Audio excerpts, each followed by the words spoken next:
आपको स्टार्ट से बता देता हूं, ठीक है।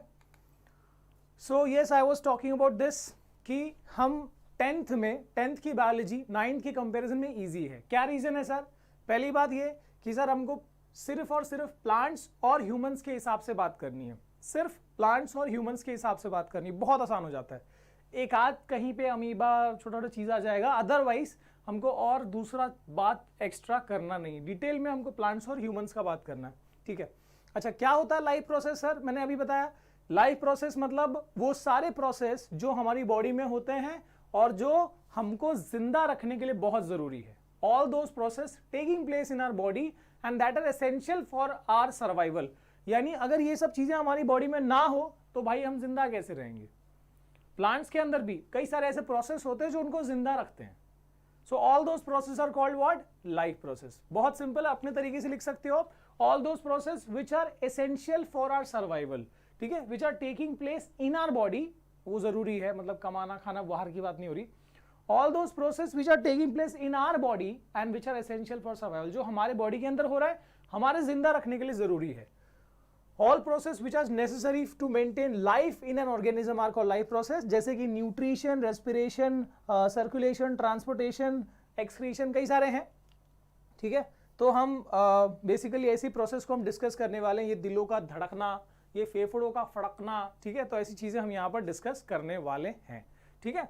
तो अब यहाँ पर कैसे हो रहा है, क्या हो रहा है, वो हमको देखना है। ये सभी चीज प्लांट्स और ह्यूमंस के हिसाब से बात होगी, यानी जब न्यूट्रिशन पढ़ेंगे तो उसमें भी प्लांट ह्यूमन ऐसे हम बात करेंगे, ठीक है। So guys let's start with the first one, that is nutrition.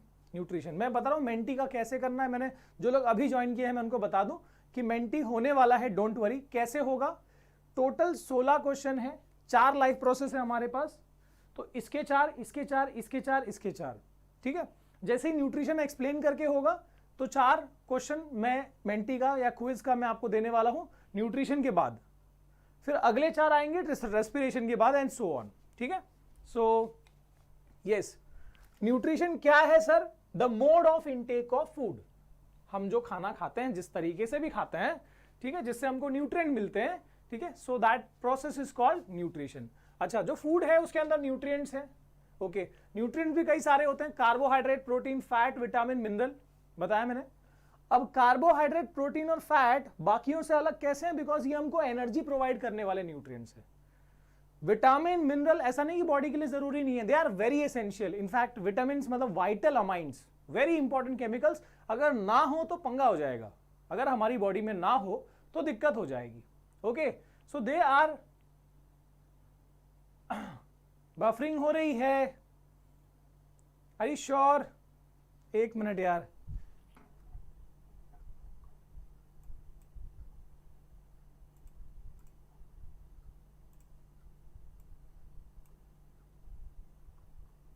No I think the stream is okay, यहां से कोई दिक्कत नहीं, आपका नेट का इशू हो सकता है, okay fine. So that is absolutely good, okay. So जो भी न्यूट्रिएंट्स है हमारे अंदर, हमारी जो हम फूड जो कंज्यूम करते हैं उसमें जो भी न्यूट्रिएंट्स होते हैं, कार्बोहाइड्रेट, प्रोटीन और फैट, ये वो 3 न्यूट्रिएंट्स जिससे हमको एनर्जी मिलते हैं, और बाकी जो है एसेंशियल है बॉडी में but they do not provide energy, ठीक है। अच्छा ठीक है, सो अभी हम बेसिकली इन्हीं को कंसर्न करके बात करने वाले हैं, ठीक है। अच्छा, अभी मोड्स ऑफ न्यूट्रिशन, कई तरह के न्यूट्रिशन होते हैं, ऑटोट्रॉफिक और हेटेरोट्रॉफिक मेन है ना, मेन कैटेगरी है। ऑटोट्रॉफिक का मतलब, ऑटो मतलब सेल्फ, यहां पर ट्रॉफिक का मतलब है फूड सिंथेसाइजिंग, जो अपना खाना खुद सिंथेसाइज कर सकते हैं, that is autotrophic mode of nutrition. जैसे कि ग्रीन प्लांट्स क्या करते हैं सर? ये सिंपल है यार, ये देखो सॉइल से वाटर लेते हैं H2O, और हवा में से उनके स्टोमेटास के थ्रू क्या जा रहा है? CO2। तो वाटर और कार्बन डाइऑक्साइड को यूज करके ये फूड प्रिपेयर कर रहे हैं, है ना। सो इनऑर्गेनिक, वेरी वेरी माइन्यूट या वेरी सिंपल केमिकल्स को यूज करके ये अपना फूड सिंथेसाइज करते हैं, ऑर्गेनिक फूड सिंथेसाइज करते हैं, इसलिए इनको प्रोड्यूसर्स भी कहा जाता है। So that is autotrophic. हमको यही बात करनी है भैया, जो फोटोसिंथेसिस है वही डिस्कस करेंगे अपन यहाँ पर। तो याद रखना, ऑटोट्रॉफिक में अपन क्या डिस्कस करने वाले हैं? We will be discussing about the photosynthesis, ठीक है, ये हम यहां पर डिस्कस करेंगे। और दूसरी बात क्या है? दूसरा है हेटेरोट्रॉफिक। हेटेरोट्रॉफिक यानी कि जो दूसरों पर डिपेंड करते हैं अपने फूड के लिए, they cannot synthesize their own food, so they depend on other for their food. जैसे कि सैप्रोफाइटिक फंगस के बारे में आपने 9th में पढ़ा हुआ है, they follow this saprophytic mode of nutrition, जिसमें वो डेड डिकेइंग मैटर पे ग्रो करते हैं और उससे अपना फूड डिराइव करते हैं। पैरासाइटिक, ये कस्क्यूटा या अमरबेल, पैरासाइटिक, ये पैरासाइटिक क्या होते हैं, किसी दूसरे ऑर्गेनिज्म पे रहते हैं और उनसे फूड डिराइव करते हैं बिना उनको मारे। जैसे मच्छर इज अ पैरासाइट, जू जो होता है वो पैरासाइट है, मतलब बिना हमको मारे हमसे फूड डिराइव करा हमारी बॉडी से, that is a parasitic. Saprophytic dead decaying matter पे ग्रो करता है, पैरासाइटिक जो दूसरे होस्ट पे रहता है लेकिन बिना उसको मारे उससे फूड निकाल रहा है, और होलोजोइक में जैसे कि मैन, डॉग, अमीबा, ये क्या करते हैं, ये फूड को बॉडी के अंदर ले जाते हैं और फिर उसको एब्जॉर्ब, जो भी चीजें हैं वो बॉडी के अंदर होती है, अलग अलग चीजों को इंजेस्ट कर सकते हैं। सो that is holozoic mode of nutrition. ठीक है, जैसे हम खाना खाते हैं, अलग अलग चीजें खाना खाते हैं हम, और हमारी बॉडी में उसको डाइजेशन का प्रोसेस बॉडी के अंदर है। ओके, सो वो हो गया। अब हमको, मैंने बताया हमको पढ़ना क्या है, हमको पढ़ना है ऑटोट्रॉफिक में फोटोसिंथेसिस, और हेट्रोट्रॉफिक में हम ह्यूमंस का पढ़ेंगे। तो ह्यूमंस में क्या पढ़ना है, बेसिकली हमको डाइजेशन। तो याद रखना कि न्यूट्रिशन में 2 ही चीज बात करने वाले, पहला है फोटोसिंथेसिस और दूसरा होगा डाइजेशन इन ह्यूमंस। ठीक है, कुत्ता बिल्ली की बात नहीं कर रहे, ह्यूमंस की बात करेंगे हम।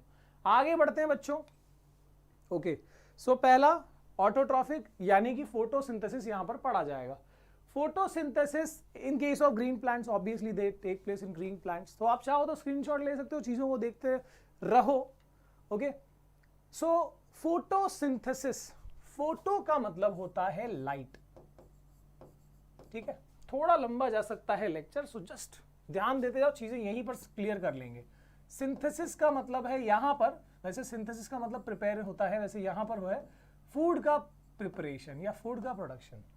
सो लाइट को यूज करके अपना खाना खुद प्रिपेयर करता है ये प्लांट। अब देखना क्या क्या चीजें यूज करता है ये। यस, सो ये सनलाइट को यूज करता है बहुत प्राइमरीली, और इसके अंदर अपने आप के अंदर क्लोरोफिल होता है। ठीक है, सो क्लोरोफिल और सनलाइट की प्रेजेंस में ये 2 केमिकल्स को अब्सॉर्ब करता है, कार्बन डाइऑक्साइड यानी CO2 और ये जो वाटर है यानी H2O। तो ये CO2 और H2O जैसे इनऑर्गेनिक सिंपल केमिकल्स को यूज करके एक फूड प्रिपेयर करता है। क्या बनाता है, C6H12O6, ये कॉम्प्लेक्स ऑर्गेनिक ग्लूकोज ये तैयार करता है, C6H12O6, और साथ में ये oxygen gas as a by product निकलता है। तो बस वही चीज दिया है यहां पर कि ग्रीन प्लांट्स, मैं डेफिनेशन पे आता हूं, पहले ये देख लो। ग्रीन प्लांट्स कार्बन डाइऑक्साइड और वाटर को यूज करते हैं, CO2 और वाटर को यूज करते हैं, और सनलाइट और क्लोरोफिल की प्रेजेंस में उसको कन्वर्ट कर देते हैं इस शुगर में, C6H12O6, ग्लूकोज कह लो, शुगर कह लो, और साथ में ऑक्सीजन रिलीज करते हैं जिसको हम इनहेल करते हैं। ठीक है, so that is very simple, oxygen as a by product निकला। तो अब इसी को हमको डिफाइन करना है, इसी को यूज करके डेफिनेशन बना लेते हैं कि what is photosynthesis. What is photosynthesis? The process by which green plants synthesize nutrients from carbon dioxide and water in presence of sunlight and chlorophyll। वाह क्या सिंपल है ये चीज। वो प्रोसेस, वो तुम देखो अब इसमें चीजें ऐड कर सकते हो, द बायोलॉजिकल प्रोसेस या द बायोकेमिकल प्रोसेस। ठीक है, so the process by which green plants synthesize their complex organic food from simple inorganic chemicals like carbon dioxide and water in the presence of sunlight and chlorophyll। अपने तरीके से definition लिखो, बस ये चीज समझ में आ जानी चाहिए। क्या है चीज कि ये, मैं अब इसको हिंदी में बोल रहा हूं, फोटोसिंथेसिस ये एक ऐसा प्रोसेस है जिसमें ग्रीन प्लांट्स CO2 और H2O का यूज करके सनलाइट और क्लोरोफिल की प्रेजेंस में कॉम्प्लेक्स ऑर्गेनिक फूड बनाते हैं अलोंग विथ ऑक्सीजन। वाह सिंपल है। इसके बाद यहां देखो, अच्छा इसको बैलेंस भी कर सकते हैं सर, यहां 6 लिख दो, यहां 6 लिख दो, यहां पर 6 लिख दो, दिस इज बैलेंस्ड, है ना, देख लेना बाद में। Okay, steps. अब हाँ ये बहुत जरूरी है, इसके ऊपर बहुत सवाल बनते हैं भाई कि ये जो इतना बड़ा जो हमने ये प्रोसेस लिख दिया एक बार में, ये एक बार में होता नहीं है एक्चुअली, ये पूरे स्टेप, कई सारे स्टेप्स है। वैसे हमको 3 मेन स्टेप्स हमको पढ़ने हैं, पहला, दूसरा, तीसरा। एग्जाम में मत लिखना पहला, दूसरा, तीसरा, बता रहा हूं क्या है। तो देखो सबसे पहले ना मैं यहां पर बताता हूं कि सबसे पहले जो ये लाइट जा रही है ना सनलाइट से जो वाटर लिया है ना यहाँ पर, वो वाटर को ब्रेक किया जाता है, तो H2O ब्रेक होता है और क्या निकलता है, ऑक्सीजन और हाइड्रोजन। ठीक है, तो पहले सनलाइट से वाटर ब्रेक हुआ और हाइड्रोजन ऑक्सीजन बना, और जो CO2 है वो अब ऐड होगा। अब ये जो हाइड्रोजन निकला है वो कार्बन डाइऑक्साइड में ऐड होगा और फाइनली ये चीज बनेगी C6H12O6। तो ये बात पहले ऐसे समझ लो, अब इसके स्टेप्स में कैसे लिखना है बता रहा हूं। सो फर्स्ट स्टेप है absorption of light energy by chlorophyll. तो सबसे पहला काम क्या है, फर्स्ट स्टेप क्या है कि क्लोरोफिल जो है वो लाइट एनर्जी को अब्जॉर्ब करता है, सनलाइट को अब्जॉर्ब करता है। First step absorption of light energy by chlorophyll. अब इससे जो जुड़ा हुआ दूसरा काम है, क्या होगा, लाइट से वाटर ब्रेक होगा, वाटर ब्रेक, हाइड्रोलाइसिस, हाइड्रो मतलब वाटर, लाइसिस मतलब ब्रेकडाउन, तो ब्रेकडाउन ऑफ वाटर होने वाला है, हाइड्रोलाइसिस होगा। ठीक है, सेकंड स्टेप इसी जुड़ा हुआ है कि ये जो लाइट एनर्जी यूज किया उससे वो एक रिएक्शन करने वाला है, क्लोरोफिल उस लाइट एनर्जी से एक रिएक्शन करने वाला है। What is that, conversion of light energy into chemical energy. Yes, वो तो बात ठीक है, उसी लाइट से एक रिएक्शन करने वाला, तो ये लाइन लिखनी जरूरी है कि conversion of light energy into chemical energy. और वो क्या है, वो केमिकल एनर्जी मतलब क्या, splitting of water molecule into hydrogen and oxygen. तो बेसिकली सेकंड स्टेप यही है कि वो जो लाइट एनर्जी है, मैं यहां पे ऐसे दिखाता हूं कि वो लाइट एनर्जी यूज करके क्या हुआ कि वाटर ब्रेक हुआ into hydrogen and oxygen, splitting of water molecule into hydrogen and oxygen. तो ये जो सनलाइट अब्सॉर्ब हुआ था उसी से ये काम हुआ है। तो याद रखना कि ये जो रिएक्शन है मैं इसको लिख सकता हूं लाइट रिएक्शन, क्योंकि ये रिएक्शन लाइट की प्रेजेंस में हुआ है, so I will call it as light reaction.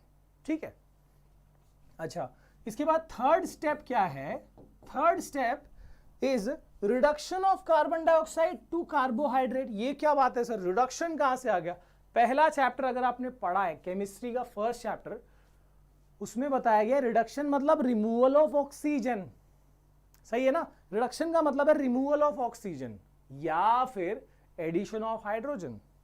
तो यहां पर क्या होने वाला है, आप खुद ही देखो ना, ये CO2 में जो हाइड्रोजन यहां अलग करके निकला है, ये जो हाइड्रोजन निकला है वो कार्बन डाइऑक्साइड में ऐड किया जाने वाला है। सो बेसिकली थर्ड स्टेप यही है, ये ऑक्सीजन तो बाहर निकल गया प्लांट से, ये इसका यूज है ना, तो ये जो हाइड्रोजन है ये कार्बन डाइऑक्साइड में ऐड करके कार्बोहाइड्रेट बनेगा C6H12O6। देखो फूड तैयार हो गया finally.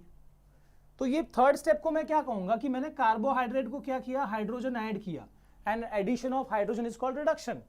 So the third step is reduction of carbon dioxide to carbohydrate. ठीक है, बहुत सिंपल है, आप समझ लो क्या है। पहला, what is the first step, absorption of light energy by chlorophyll. Second step क्या है, उस लाइट एनर्जी से एक रिएक्शन होगा, हाइड्रोलिसिस मतलब breakdown of water to hydrogen and oxygen.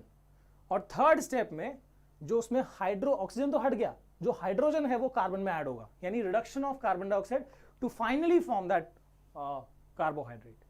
ठीक है, अच्छा ये दो देखो, सेकेंड और थर्ड रिएक्शन में क्या फर्क है। सेकेंड रिएक्शन ना लाइट एनर्जी की प्रेजेंस में हो रहा है, इसलिए मैं उसको लाइट रिएक्शन कह सकता हूं, और जो थर्ड रिएक्शन है वो लाइट की एब्सेंस में हो रहा है, तो मैं उसको डार्क रिएक्शन कह सकता हूं, मतलब वहां पर लाइट की जरूरत नहीं है, so that is a dark reaction, you can call it as, जो जिसमें लाइट चाहिए ही नहीं वो डार्क रिएक्शन। ठीक है, अच्छा अब यहां पर समझ लो, ये आपने देखा हुआ है, देखा सा स्ट्रक्चर है, किस चीज का है, क्लोरोप्लास्ट का। अच्छा क्लोरोप्लास्ट में क्या क्या होता है, तो एक तो वो डबल मेम्ब्रेन होता है, देखो ये अंदर का मेम्ब्रेन, इनर मेम्ब्रेन, ये बाहर का मेम्ब्रेन, आउटर मेम्ब्रेन। ये जो इकट्ठा जो यहाँ पर ये जो स्टैक दिखाई दे रही है, ये किस चीज के, क्या कहते हैं इसको, ग्रैनम। ठीक है, ग्रैना कह सकते हो, ग्रैनम या ग्रैना, एक रहेगा तो ग्रैनम।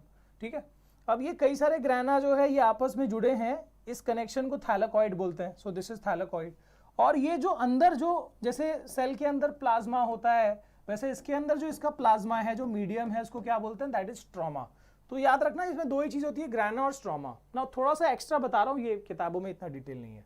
ठीक है, अच्छा जो ग्रैना है उसमें एक तरह का रिएक्शन होता है, और जो स्ट्रोमा है उसमें एक दूसरे तरह का रिएक्शन होता है। मैंने अभी बताया कि light reaction, dark reaction, water का ब्रेक होना light reaction, reduction of carbon dioxide is dark reaction.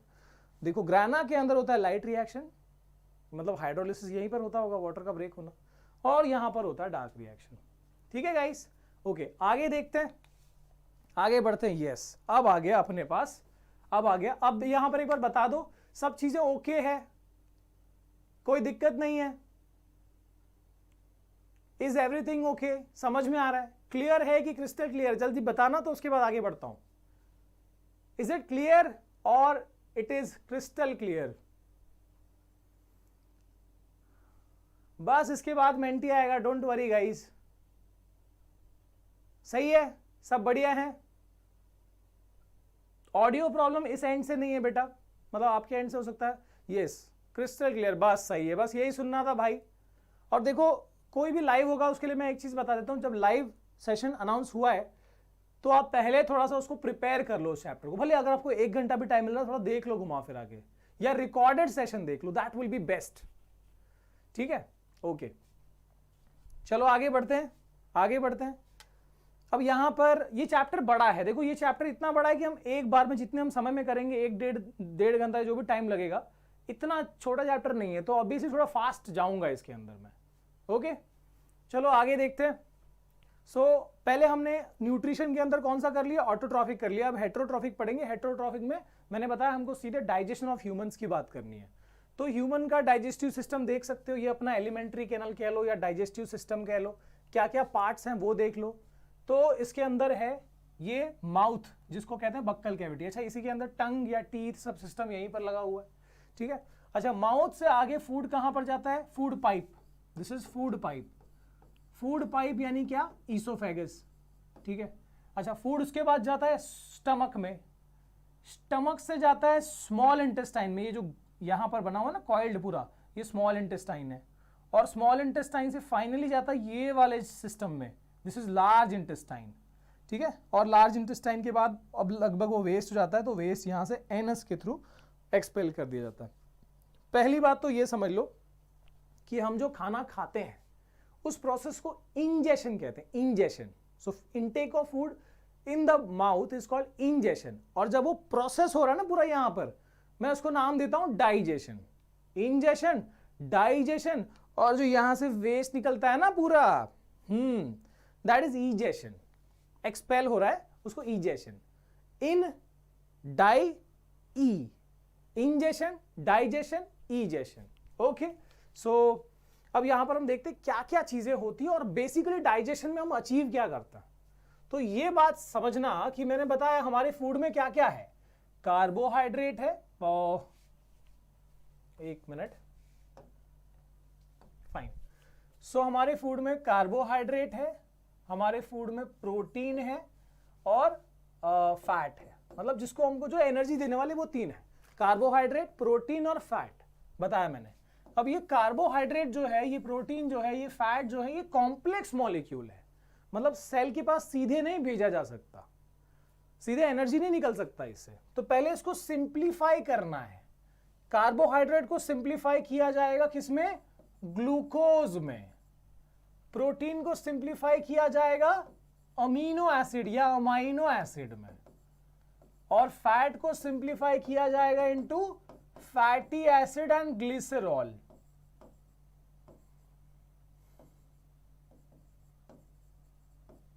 ठीक है.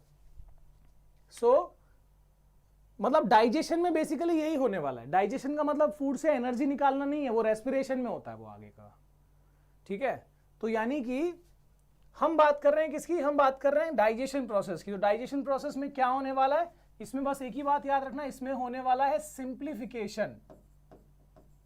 Simplification of nutrients. जो न्यूट्रिएंट्स एनर्जी देने वाले हैं, ठीक है, उन न्यूट्रिएंट्स का सिंप्लीफाई होना इस बेसिकली जो हम यहां पर अचीव करेंगे. फिर वो ब्लड में अब्सॉर्ब हो जाएगा. ठीक है. तो कार्बोहाइड्रेट, प्रोटीन और फैट जो कॉम्प्लेक्स मॉलिक्यूल है, इनको सिंप्लीफाई किया जाएगा. कार्बोहाइड्रेट कन्वर्ट हो जाएगा ग्लूकोज में, और प्रोटीन कन्वर्ट होगा अमाइनो एसिड में, फैट कन्वर्ट होगा फैटी एसिड में. और ये होने के लिए बॉडी के अंदर कुछ तो केमिकल चाहिए जो इसको अच्छे से कर सके. तो वो केमिकल कौन है? वो केमिकल है एंजाइम. याद रखना कि ये सब किसकी प्रेजेंस में होगा? ये सब प्रेजेंस में होगा एंजाइम के. आपने 9th में अगर पढ़ा है तो पता होगा, एंजाइम का मतलब बायो कैटलिस्ट. बायो कैटलिस्ट होते हैं जो हमारी बॉडी के प्रोसेस को फास्ट कराते हैं, रिएक्शंस को फास्ट कराते हैं, बायोकेमिकल रिएक्शंस को. सो डाइजेशन में क्या करने वाले हैं पहले क्लियर कर लो कि हमने जो खाना खाया है उसमें जो न्यूट्रिएंट्स है कार्बोहाइड्रेट, प्रोटीन और fat, they are complex nutrients, उसको सिंप्लीफाई करना है, दैट इज डाइजेशन है। ठीक है, अब यहां पर सिंप्लीफाई का मतलब कार्बोहाइड्रेट बनेगा ग्लूकोज, प्रोटीन बनेगा सिंपल अमाइनो एसिड और फैट बनेगा फैटी एसिड। ठीक है, और ये सिंप्लीफिकेशन होगा किसकी प्रेजेंस में, कई सारे अलग अलग टाइप के एंजाइम्स होंगे। अब जितने एंजाइम्स है ना मैंने आपको यहां पर लिख दिए हैं, देखो ये एक एंजाइम सलाइवरी अमाइलेज, ये एक एंजाइम पेप्सिन, ये एक एंजाइम ट्रिप्सिन, ये एक एंजाइम लाइपेज। अब देखना कार्बोहाइड्रेट को डाइजेस्ट करने वाला ये एंजाइम है, so this salivary amylase will digest carbohydrate, यानी कार्बोहाइड्रेट को कन्वर्ट करेगा इनटू ग्लूकोज। मैं पहले ही बता दे रहा हूं, पेप्सिन जो हमारे सिस्टम का जो एंजाइम है वो किसको डाइजेस्ट करेगा, प्रोटीन को, प्रोटीन को डाइजेस्ट करेगा इनटू अमाइनो एसिड। जो ट्रिप्सिन है, देखो पेप्सिन जैसा ही नाम है उसका,